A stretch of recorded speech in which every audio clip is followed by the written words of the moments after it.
Então vamos na fé. Ezequiel, capítulo de número 48, do verso 30 ao verso de número 35. Ezequiel, capítulo 48, do verso 30 ao verso 35. Quero dar uma palavra à igreja, como eu tenho feito na ceia, uma palavra pastoral, trazendo algumas orientações para a nossa vida.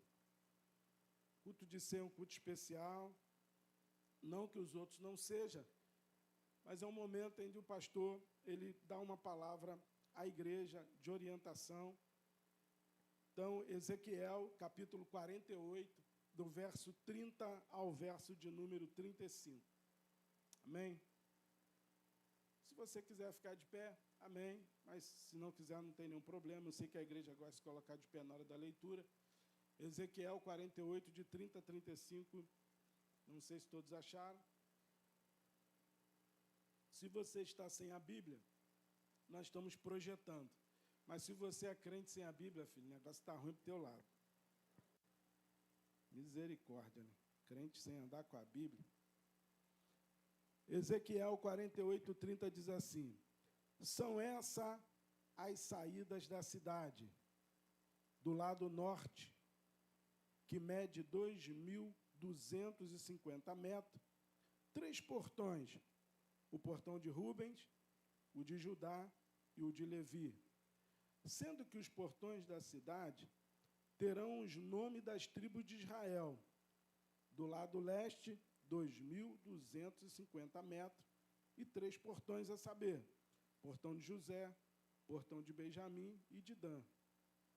Do lado sul, 2.250 metros e 3 portões, o portão de Simeão, o de Isacar e o de Zebulão. Do lado oeste, 2.250 metros, seus 3 portões, o portão da cidade, o portão de Gade, o portão de Assé e de Naftali. O contorno será de 9 quilômetros, e o nome da cidade, desde aquele dia, será: o Senhor está ali. Está assim na sua Bíblia? O Senhor está ali. Tome seu assento. Senhor, muito obrigado por essa manhã. Louva a Ti, Senhor, por esse momento tão grandioso que nós temos, de nos reunir para participar da mesa do Senhor, ó Pai.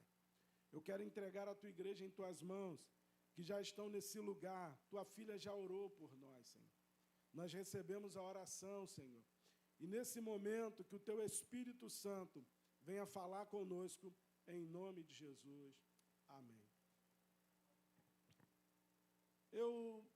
Houve um período da minha vida, irmãos, que era uma vida muito agitada. Eu me lembro que no período que eu estava fazendo a minha faculdade, eu quase não tinha tempo.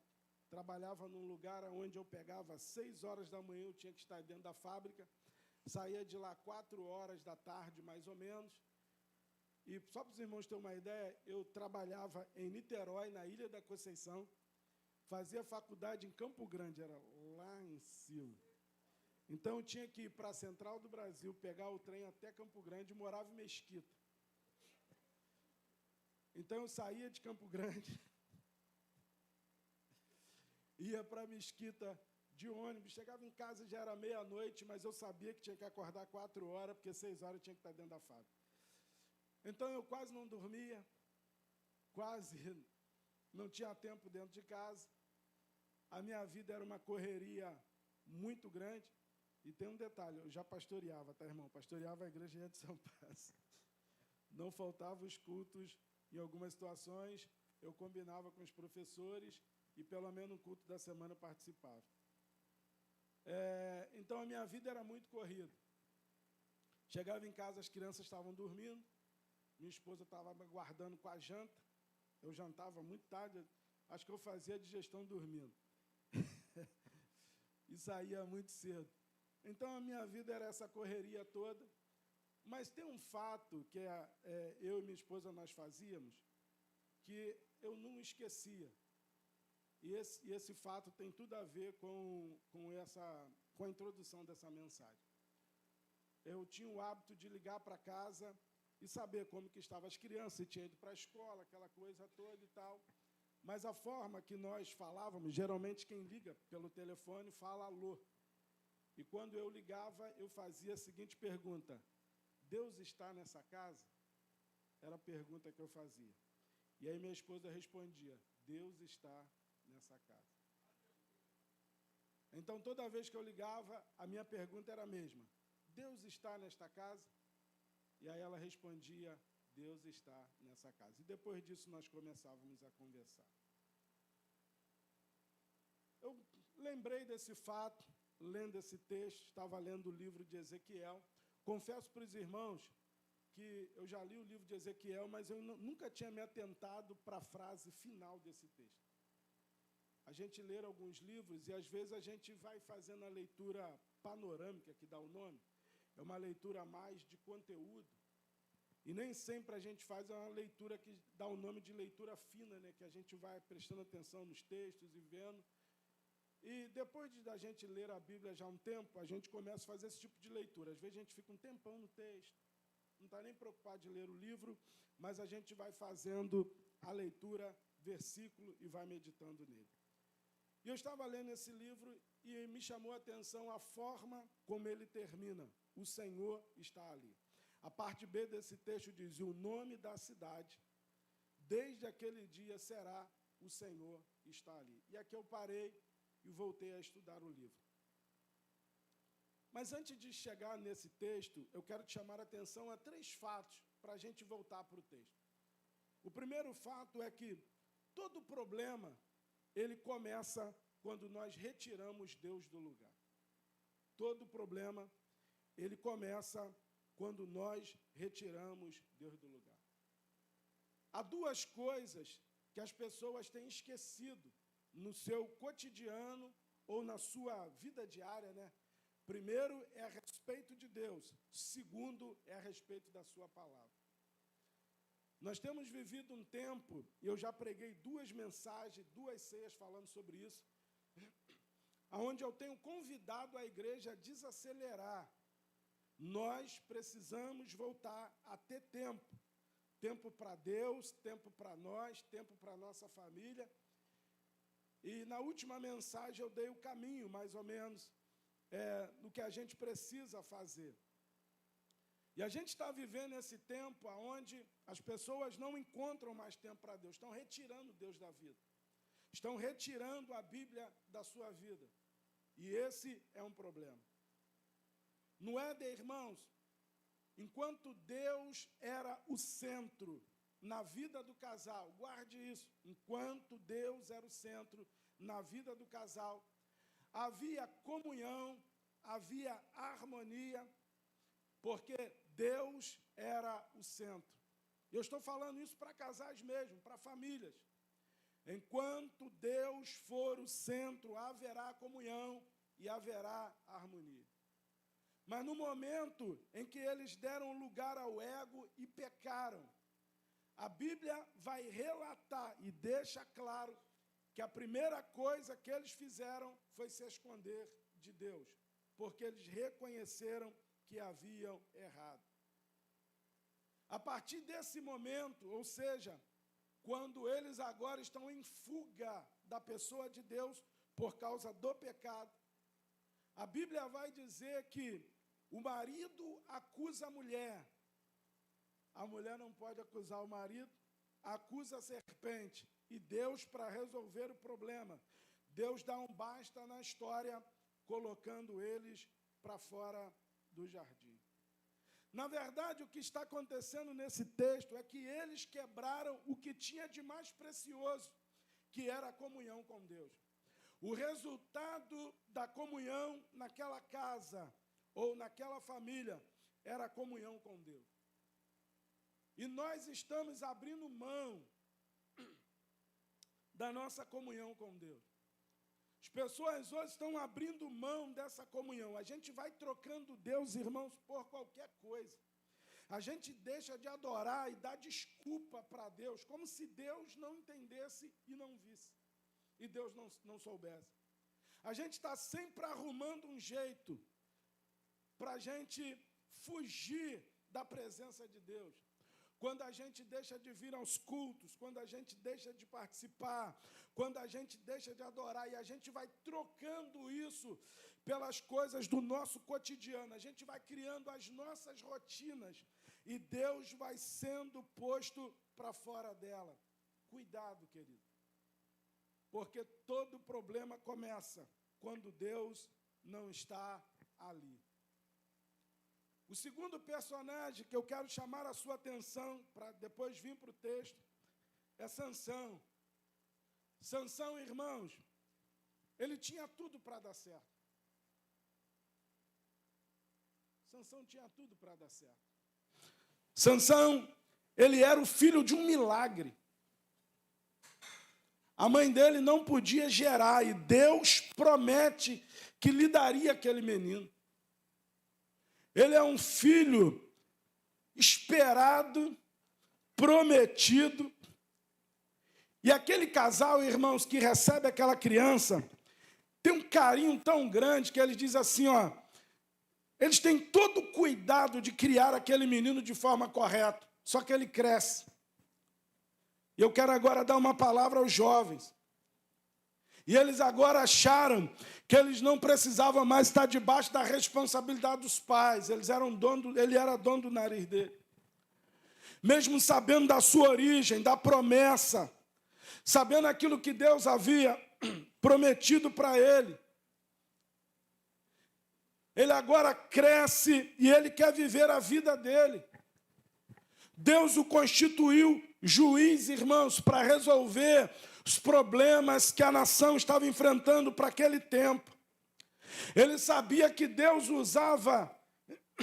Me perdoe, irmãos, é porque essa semana, desde domingo, várias vezes pregando. Aí dia de sábado, também passo o dia todo no seminário, uma coisa aqui, outra coisa ali. Aí quando chega na hora que a gente precisa da voz, a voz está dizendo assim, você tem que descansar a voz. Basicamente é isso. Então, Sansão, irmãos, ele sabia do propósito dele. Mas Sansão não quis ouvir seus pais. Sansão não quis ouvir a Deus. Sansão sabia de tudo o que ele não podia fazer, mas ele fazia. Sansão sabia qual era o propósito de Deus para a vida dele. Os pais estão sempre lembrando, mas é aquela história, eu agora sou dono do meu nariz, eu tomo as minhas decisões, eu faço aquilo que eu quero. Sansão começa errando, casando com quem não deveria casar, ou seja, ele deveria casar com alguém no meio do seu povo, mas ele decide escolher alguém fora do seu povo. Ele vai fazendo tudo errado na vida dele. Mas mesmo assim, por misericórdia, Deus ainda está poupando a vida de Sansão. Até que em um determinado momento, ele resolve dar lugar à luxúria. Ou seja, além dele já estar fazendo tudo errado, ele agora resolve dar lugar aos seus desejos. E o texto vai dizer que o fato dele fazer isso e casar com aquela mulher foi o motivo da sua queda, ou estar com aquela mulher foi o motivo da sua queda. Quando nós deixamos de ouvir a Deus, quando nós deixamos de ouvir aqueles que têm autoridade sobre nós, que são os nossos pais, nós estamos vulneráveis a situações onde o inimigo ele se aproxima para nos derrubar. Sansão, querido, enquanto ele guardava pelo menos algo, Deus ainda preservava a vida dele. Mas no momento em que ele relata o motivo da sua força, a Bíblia vai dizer que o Espírito Santo se retirou dele. Deus não viu mais motivo para estar ali. E o resultado de um homem sem Deus, irmãos, é queda. O resultado de alguém que coloca Deus para fora da sua vida é desgraça, irmãos. Sansão, então, a partir daquele momento, ele se torna um escravo. Ele vira motivo de chacota. Ele perde a visão. E aqueles que ele ou seja, aqueles que eram o opositor, né, do povo, passa agora a escravizá-lo. Eu fico olhando, irmãos, para a história desse homem, e eu vejo que a falta de Deus na vida de alguém pode levar alguém a viver situações que ela nunca imaginou viver. Então, a minha palavra hoje é para te lembrar da importância de Deus para a sua vida. A importância de Deus. O terceiro homem que eu preciso te lembrar a respeito dessa questão é Saul. Saul, irmãos, ele foi escolhido como rei.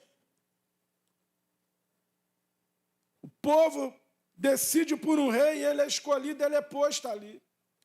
Até aquele momento, irmãos, Deus estava vendo graça na vida dele. Ele está liderando o povo. Tudo está bem. O profeta está orientando a vida dele. Tudo está bem.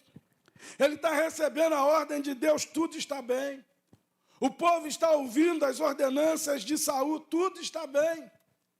Mas há um momento na vida de Saul que Saul ele decide quebrar as regras, irmão. Ele não quer mais ouvir o profeta. Ele não quer mais ouvir a palavra. Ele não quer ouvir mais isso. E isso fica nítido nas ações dele. Por quê? Porque o profeta o convida para sacrificar. E o profeta se atrasa um pouco, propositalmente. Deus estava tratando o coração de Saul. E a gente precisa entender que Deus não faz nada sem propósito. Saul, quando ele assume o reinado, ele agora acha que ele está acima de algumas coisas que o derrubou. Pelo fato dele ser rei, ele agora se coloca acima de algumas coisas. E ele acha que o fato dele não esperar o profeta e de ouvir o povo, isso não iria lhe causar dano algum. Ele achava que o fato dele, o povo está pressionando ele em vez de colocar o povo no lugar, mas ele decide ouvir o povo e assim ele faz. Irmãos, foi o suficiente para Deus lembrar ele que obedecer é melhor do que sacrificar. Há muitas pessoas, irmãos, que não querem mais obedecer a Deus. A gente está vivendo um tempo de pessoas insubmissas. Não querem respeitar a autoridade. Não querem respeitar a Deus. Não querem respeitar regras. Mas ouvem todo mundo. O que é melhor, ouvir o profeta ou ouvir o povo? O que é melhor, ouvir o que Deus está falando através do profeta ou ouvir a pressão do povo? Ele, como rei, irmãos, havia alguém que ele precisava ouvir, porque Deus falava o profeta falava ao rei, às vezes o profeta falava ao povo, às vezes o rei falava ao povo a voz de Deus. Mas ele não. Ele acha que o fato dele fazer aquilo, que a decisão de governo era dele, foi o suficiente para ele perder o trono no futuro, a sua geração perder. Foi o suficiente para Deus sair da vida dele. E agora ele teve que experimentar até o dia da sua morte, governar sem a presença de Deus. Há muitas pessoas, irmãos, e esse fato aqui me chama a atenção justamente por isso. Porque Deus unge Davi, mas ainda o mantém como rei. Há muitas pessoas que ainda estão governando sem Deus. Há muitas pessoas que ainda estão em direção, mas Deus não está. Há muitas pessoas que ainda estão em posição, mas Deus não está lá. E isso precisa nos chamar a atenção, porque nós precisamos de Deus o tempo em todo momento, em nossas decisões, em nossa vida. Deus precisa ser o centro da sua vida. Deus precisa ser o centro do seu ministério. Deus precisa ser o centro da sua casa. Querido, uma casa sem Deus, um ministério sem Deus, algo sem Deus, vai lhe custar consequências. E esse é o grande problema, são as consequências. A consequência do casal de Adão e Eva, posto para fora do jardim, os seus filhos não se entendem e um mata o outro. A consequência de Sansão é que ele, que nasceu para governar, morreu como escravo. Nasceu para ser juiz, morreu da forma em que morreu. A consequência de Saul é que Deus ainda lhe preservou o trono, mas ele nunca mais teve paz no seu coração, porque um espírito mau saía para perturbar ele, e somente ao toque da harpa é que ele tinha paz na sua alma. Quando eu vejo esses fatos, eu volto ao livro de Ezequiel. O livro de Ezequiel, e eu vou agora vir para o tema, o Senhor está ali, é o tema da mensagem. O livro de Ezequiel, irmãos, ele é dividido em 3 partes, tá? A primeira parte, que é do capítulo 1 ao 24, é a profecia de juízo contra Judá e Jerusalém. Ezequiel, ele é um profeta que ele vai profetizar na época do exílio do povo. O povo estava cativo por 70 anos, foi levado para fora, foi levado para a Babilônia, e ele profetiza nesse período. E do capítulo 1 ao capítulo 24, ele vai trazer essa profecia de juízo contra Judá. Ele está dizendo, está vendo? Olha as consequências do problema que vocês arrumaram para vocês quando vocês tiraram Deus do lugar. A segunda divisão do livro, que vai do versículo 25 a 32, ele agora vai profetizar contra as nações, ou seja, mesmo as nações subjugando o povo por 70 anos, Deus falou que julgaria aquelas nações também. Ou seja, Deus traria eles de volta, mas Deus também julgaria aquelas nações. Deus permitiu, mas Deus julgaria aquelas nações.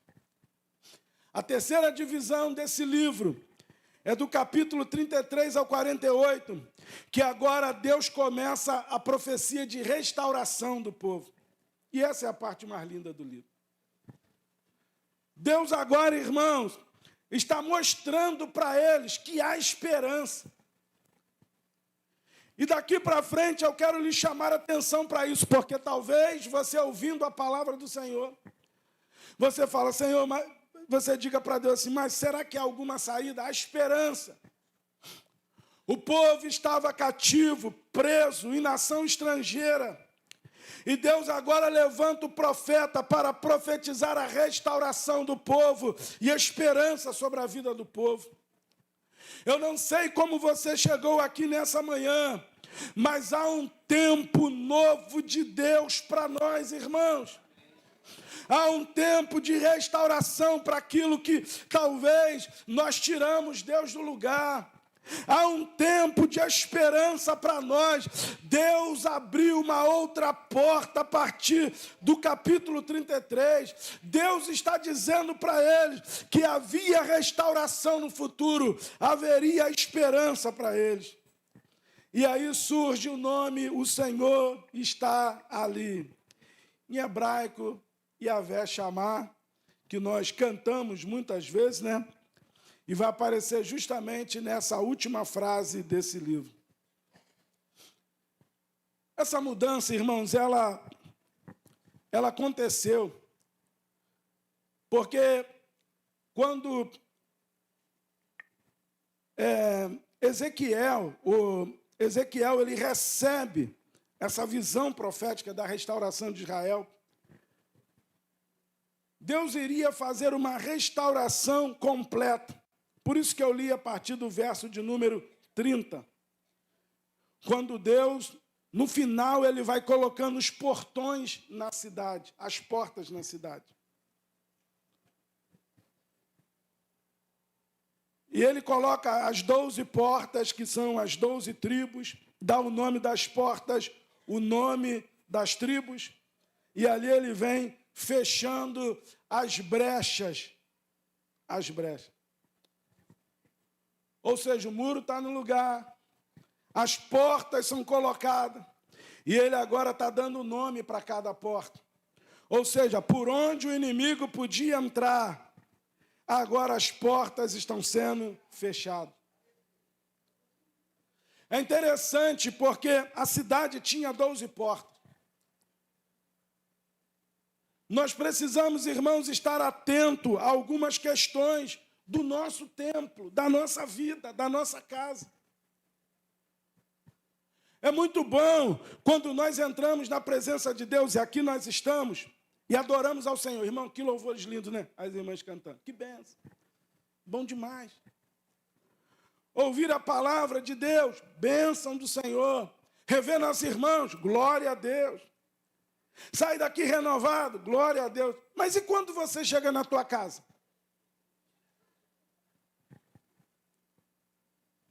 Há muitas casas que já não tem porta, querido. O inimigo, ele sempre encontra uma brecha. Casais em guerra, família em guerra. Pessoas que não se entendem. E Deus dizendo assim, eu quero estar aqui. E é isso que Deus está dizendo para nós. Deus quer o lugar dele de volta, irmãos. Deus quer voltar para a cidade, quer voltar para a sua casa.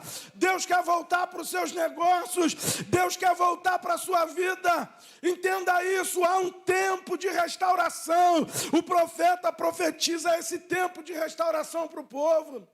E restaurar, irmãos, dá trabalho. Sabe por quê? Porque a gente está sempre achando que a gente está certo. Entenda, querido, em algum motivo, talvez você tenha errado com Deus. Hoje é amanhã de conserto. Hoje é amanhã de renovo. Reconheça o teu pecado. Reconheça o teu erro. Reconheça a tua falha.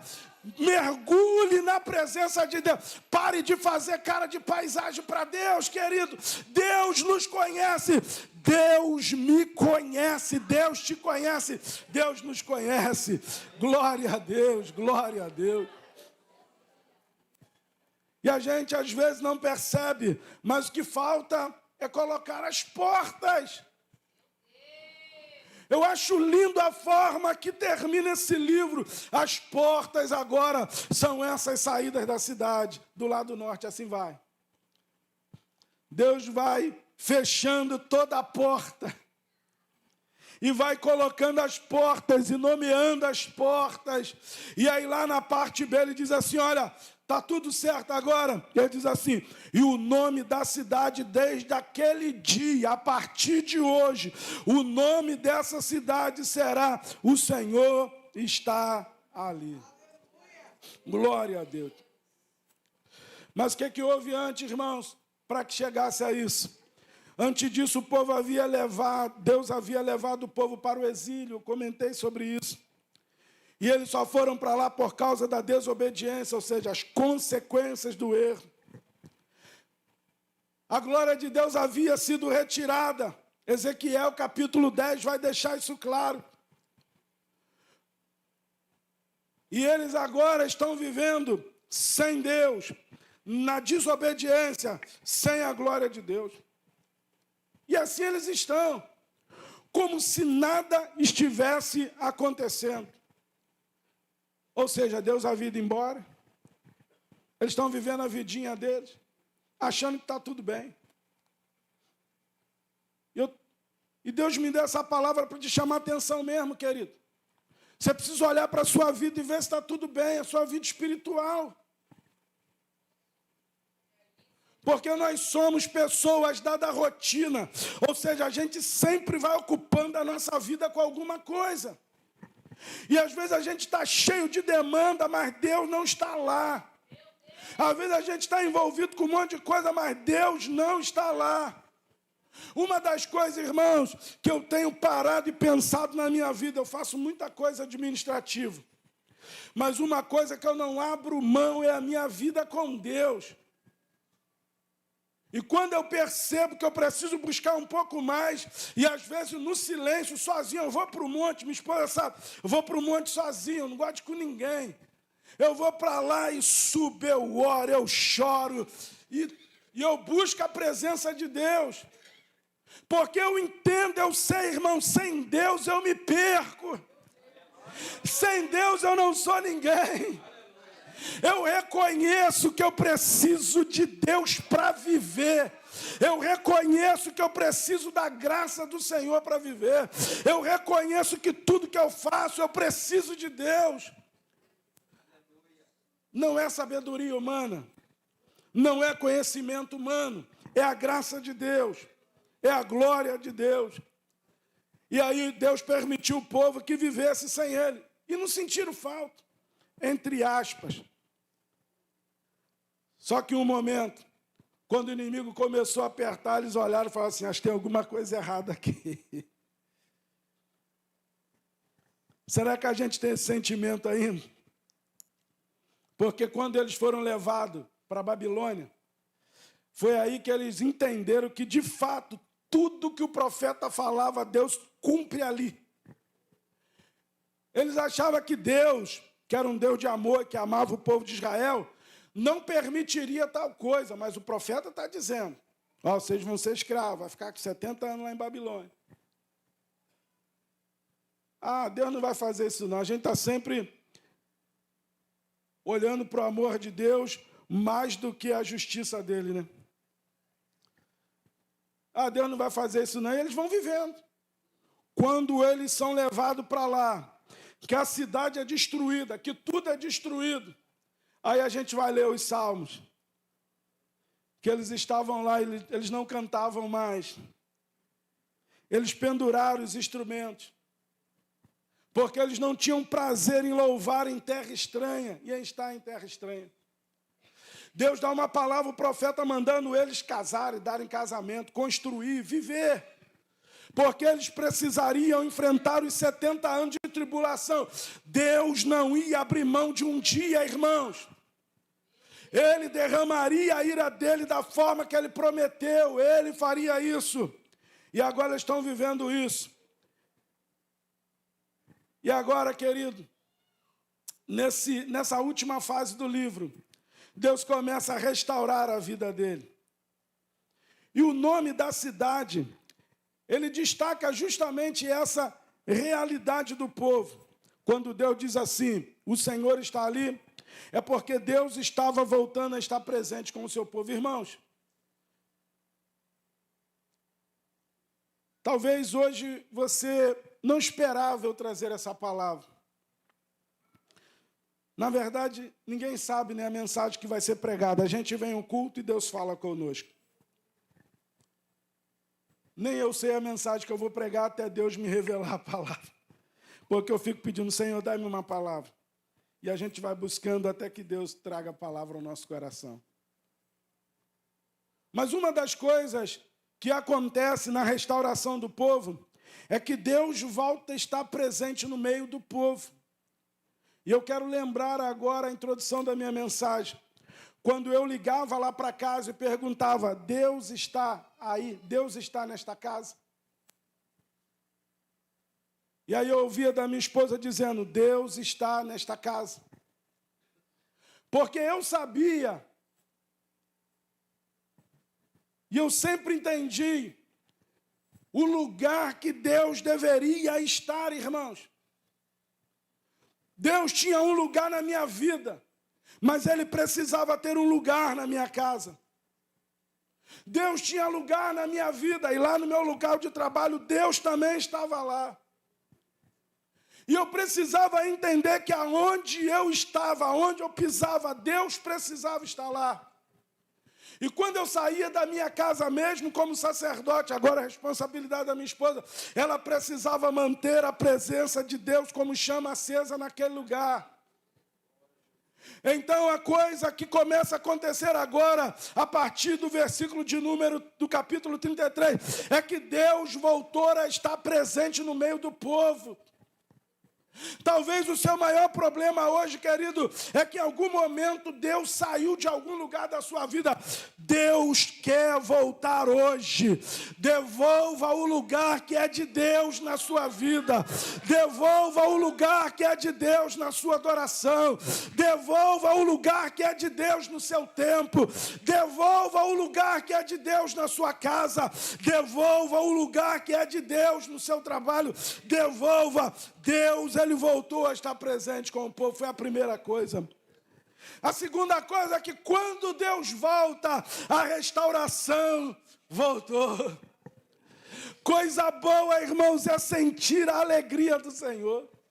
Um povo que viveu no deserto e Deus estava sempre presente com eles. À noite, coluna de fogo. De dia, nuvem cobrindo, maná todo dia, com exceção no sábado. E quando era o sábado não tinha, mas o de sexta durava até sábado. Deus sempre cuidando, Deus presente. Teve uma hora que o povo desobedeceu, e aí Deus falou para Moisés: Moisés, eu não vou mais com esse povo não. Vai você. Vou fazer o seguinte, vou pegar esse anjo aqui, ó, tá vendo? Vou mandar contigo. Irmãos, quer ousadia? Se fosse hoje, qualquer crente já está querendo andar com o anjo do lado, né, irmão? Aí o anjo aí, ó. Não é verdade? Olha o meu anjo aí, não ia falar que era dele, né? Ia todo mundo querer, ó, tá vendo aí, ó, o anjo, ó, grandão. Moisés falou: se o Senhor não for comigo, eu não saio daqui.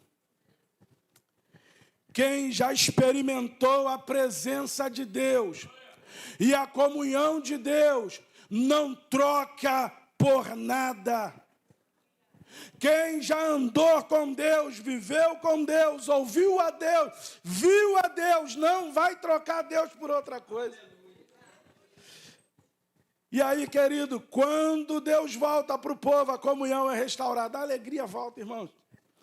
A gente conhece o crente quando está cheio de Deus pelo sorriso.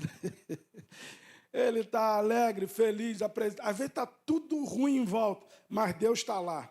E ele está feliz, porque ele sabe que tudo é um tempo e Deus vai mudar a tempestade em bonança, Deus vai mudar a história. Então, ele confia, então ele está feliz. A cidade, irmãos, e aí é o ponto final, a cidade passa a ser reconhecida, não pelos seus muros, não pelas suas portas, não pela riqueza da cidade. A cidade recebeu uma placa de Deus. E agora a placa era: Deus mora nessa cidade. Deus está aqui. Deus, o Senhor, está aqui. E eu quero encerrar a minha palavra, irmãos. Eu não posso deixar de falar isso, até porque hoje é ceia. Quantas pessoas perderam a comunhão com Deus por causa de alguma situação na sua vida? Como eu citei aqui na minha introdução, o fato de Sansão, o fato de Saul, o fato do casal no Éden. Você não tem que olhar para isso hoje. Deus está te dando uma oportunidade.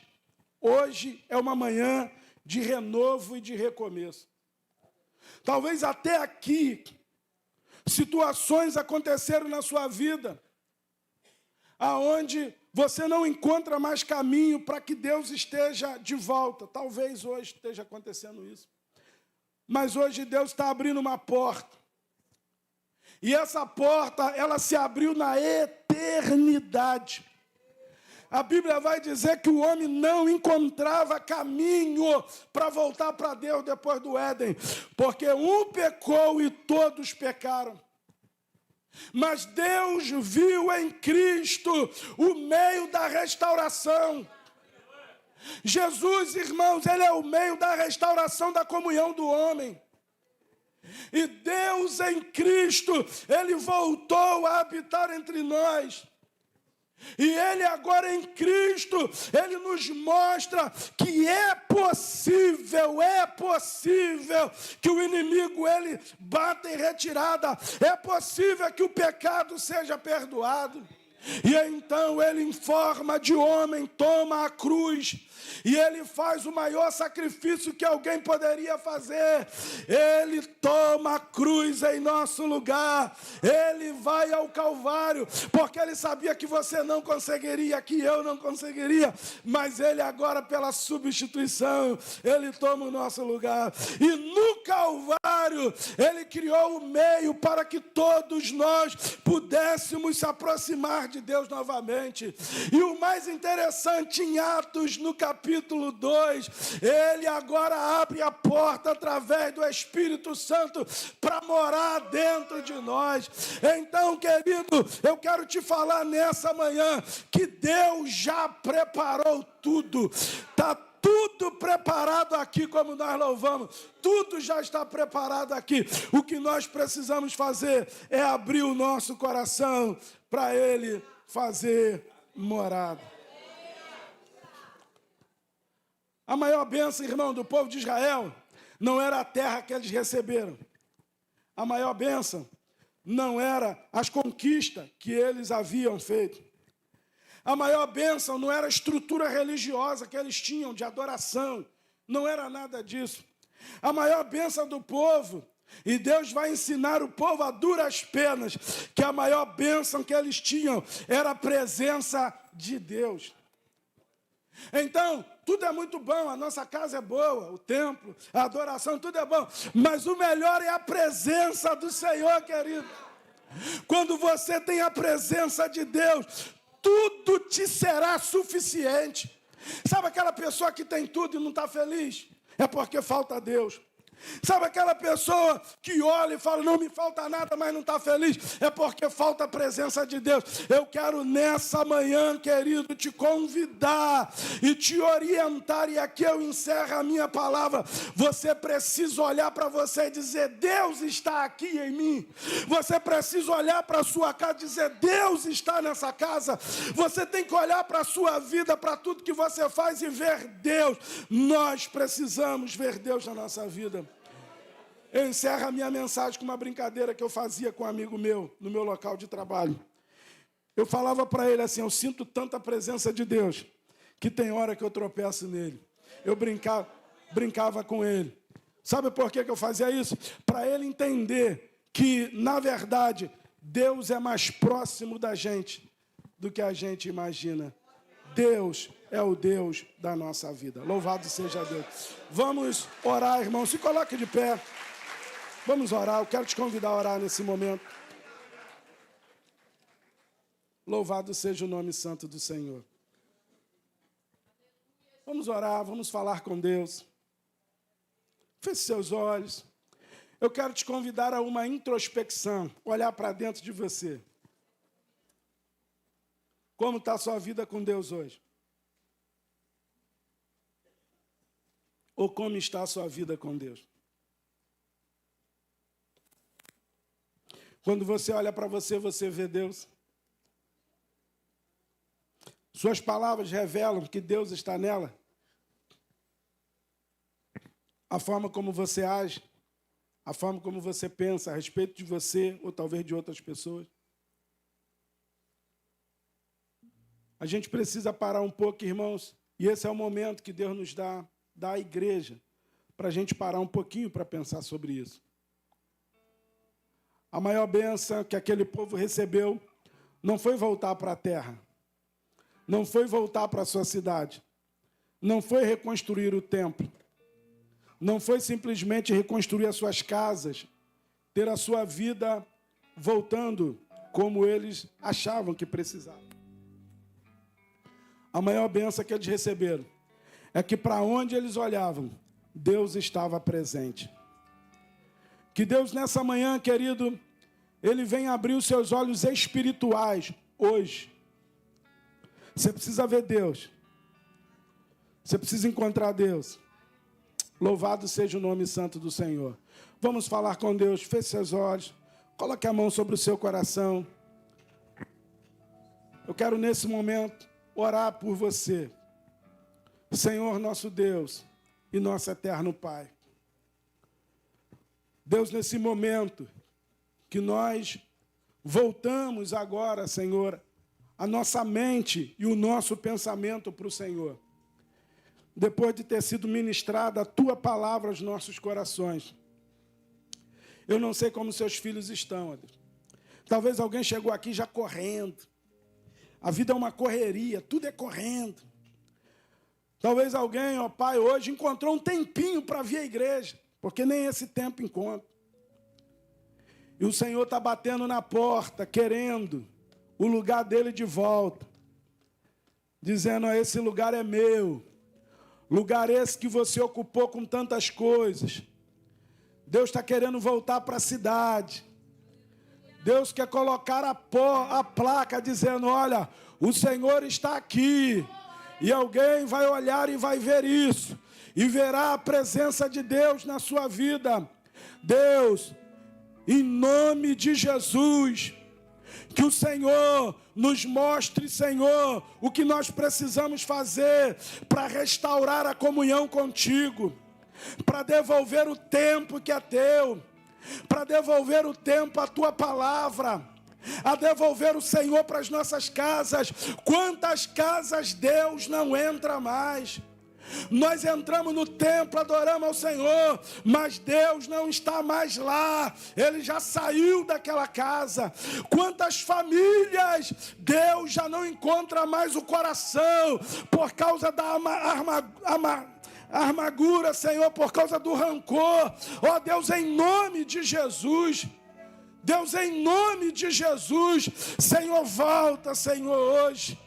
Encontra esse coração, encontra essa vida, encontra esta casa, Senhor. Meu Deus, que haja um tempo de restauração, um tempo de renovo. Traga de volta a esperança dessa pessoa.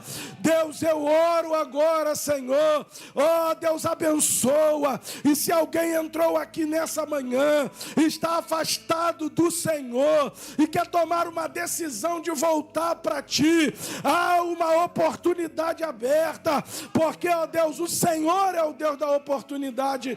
Eu oro agora, Senhor, em nome de Jesus. Amém e amém. Glória a Deus.